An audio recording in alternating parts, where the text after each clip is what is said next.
দেখুন কি সুন্দর জল খাচ্ছে, কলটা খুলে দিয়েছি, জল খাচ্ছে, কখনো আবার চান করছে। সবসময় ঘরের ভেতরে থাকে তো, একটু ছাদে নিয়ে গেছি, একটু ঘুরোক ছাদে, মুক্ত আকাশের নিচে। সুন্দর খেলাও করলো একটু সময়। আমি ভিডিওটা অবশ্য একটু পরেই শুরু করেছি।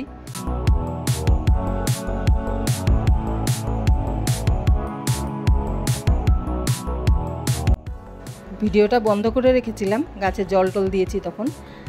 এবার হাঁসগুলো অনেক খেলা করেছে, চান করেছে, একটু বসে রেস্টও নিয়ে নিল। এবার নিচে নিয়ে যাব। আমি এখন আর ভিডিওটা করব না, কারণ মোবাইলটা হাতে নিয়ে ওদের ধরা যাবে না। ভিডিওটা অন করে রেখেছি, একটু দেখাবো আপনাদের যে ওদের ধরতে পারছি কি না। এই দেখুন, এই দেখুন, আমি সামনে যেতেই ওরা পালিয়ে যাচ্ছে। ধরতে দেবে কি না কি জানি।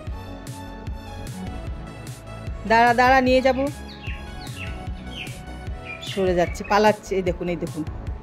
ব্যাস, এবার আমি ভিডিওটা বন্ধ করব, তারপর বন্ধ করে ওদেরকে ধরে নিচে গিয়ে তারপর আমি আবার ভিডিও শুরু করছি।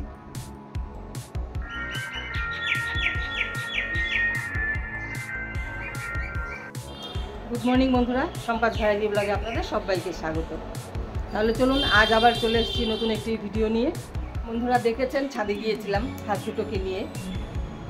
এবার হাঁস দুটোকে ছেড়ে তারপর আমি চিন্তা করছি যে ওদের কেন আমি ছাদে আনলাম।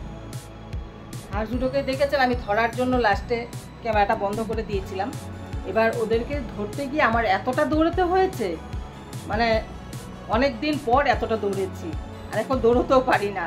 ওদের জন্য এতটা দৌড়তে হয়েছে, পুরো ছাদ দৌড়তে হয়েছে, ধরতেই পারছি না কিছুতে। কিভাবে যে ধরেছি, মানে অনেক কষ্টে।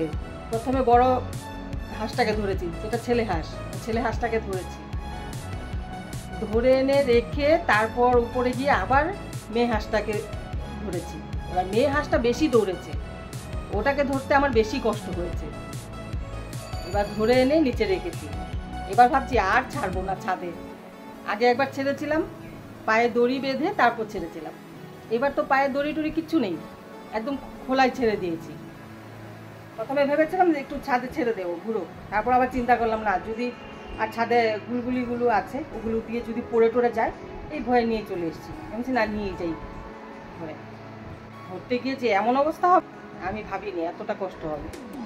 এবার যাই হোক, ঘরে নিয়ে এসে নিচে রেখেছি।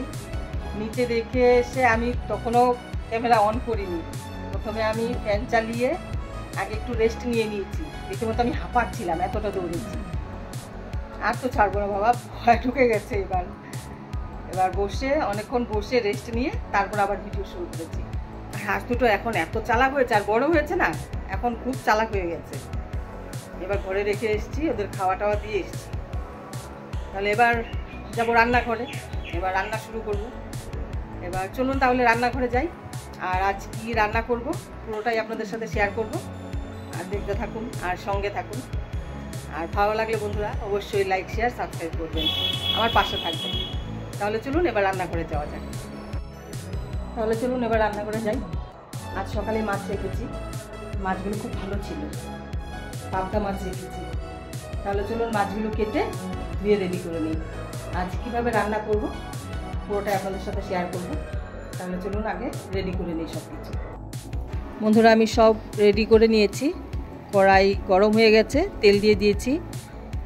এবার আমি প্রথমে মাছগুলো ভেজে নেব। মাছে হলুদ নুনটা মাখিয়ে নিই।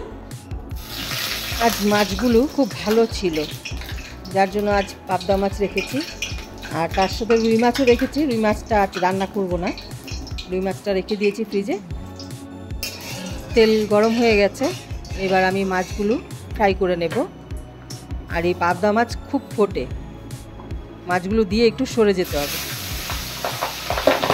তাহলে মাছগুলো আমি সবকটা ফ্রাই করে নিই। আর পাবদা মাছের রেসিপি অনেকেই জানেন, অনেকে বলতে সবাই জানেন পাবদা মাছের রেসিপি কীভাবে করে। আর পাবদা মাছ খেতে কিন্তু দারুণ লাগে। তাহলে চলুন আগে আমি মাছগুলো ভেজে নিই। এই পিঠটা হয়ে গেছে, এবার মাছগুলো আমি পাল্টে দিই। এবার ও পিঠটা একটু ফ্রাই করে নিই। আর পাবদা মাছ কিন্তু বেশি ফ্রাই করলে আমার ভালো লাগে না, পাবদা মাছ একটু কম ফ্রাই করতে হয়। দেখুন একটু হালকা ফ্রাই করেছি। এবার ওপিটটা একটু হালকা ফ্রাই করে মাছগুলো নামিয়ে নিই। মাছ ফ্রাই হয়ে গেছে, এবার মাছগুলো আমি নামিয়ে নিই। এই মাছগুলো নামিয়ে আর কয়েকটা আছে ওটা ভেজে নেব, তারপর মাছের মশলাটা রেডি করব। মাছের মশলাটা রেডি করা হয়নি, আর দুটো মাছ তেলে দিয়ে ততক্ষণ আমি মাছের মশলাটা রেডি করে নেব।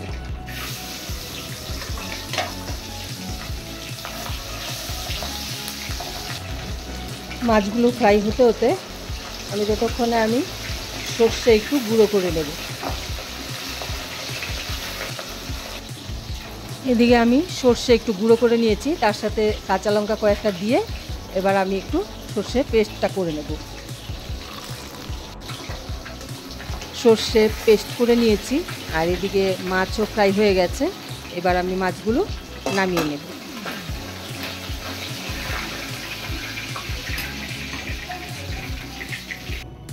এবার দিয়ে দিচ্ছি কালো জিরে, আর তার সাথে দিয়ে দেব পেস্ট করে রাখা সর্ষে আর কাঁচা লঙ্কা। এবার দেব কেটে রাখা একটা টমেটো, আর দিচ্ছি স্বাদ মতো নুন আর হলুদ। এবার মশলাটা একটু ভালো করে ফ্রাই করে নেব।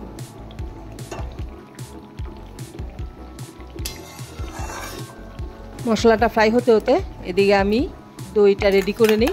দইয়ের সাথে একটু স্বাদ মতো চিনি দিয়ে দিয়েছি। দইটা ভালো করে ফেটিয়ে এবার দইটা দিয়ে দিচ্ছি।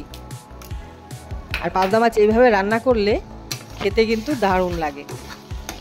শুধু কালো জিরে দিয়েও করা যায়, আবার শুধু কাঁচা লঙ্কা আর সর্ষে বেটেও করা যায়, আবার দই দিয়েও করা যায়।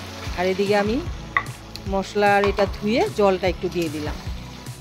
পাবদা মাছ রান্না করতে বেশি কষ্ট নেই, তাড়াতাড়ি হয়েও যায়। এদিকে ঝোলটা ফুটে গেছে, এবার আমি ভেজে রাখা মাছগুলো ছেড়ে দিচ্ছি।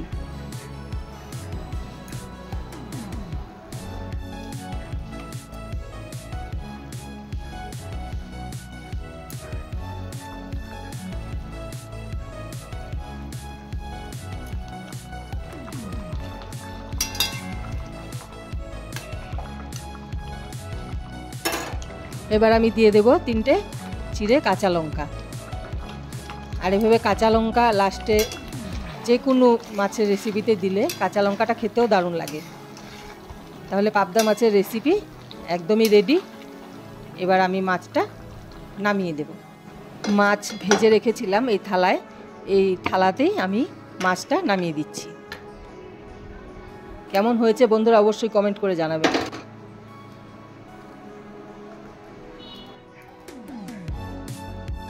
তাহলে বন্ধুরা আমার রান্না কমপ্লিট। আর দেখেছেন আজ পাবদা মাছের ঝাল করেছি সর্ষে আর দই দিয়ে। তাহলে কেমন লেগেছে আজকের রেসিপি অবশ্যই কমেন্ট করে জানাবেন। আর ভালো লেগে থাকলে অবশ্যই লাইক শেয়ার সাবস্ক্রাইব করবেন। তাহলে দেখা হচ্ছে নেক্সট ভিডিওতে। ততক্ষণের জন্য আপনারা ভালো থাকবেন, সুস্থ থাকবেন। টাটা।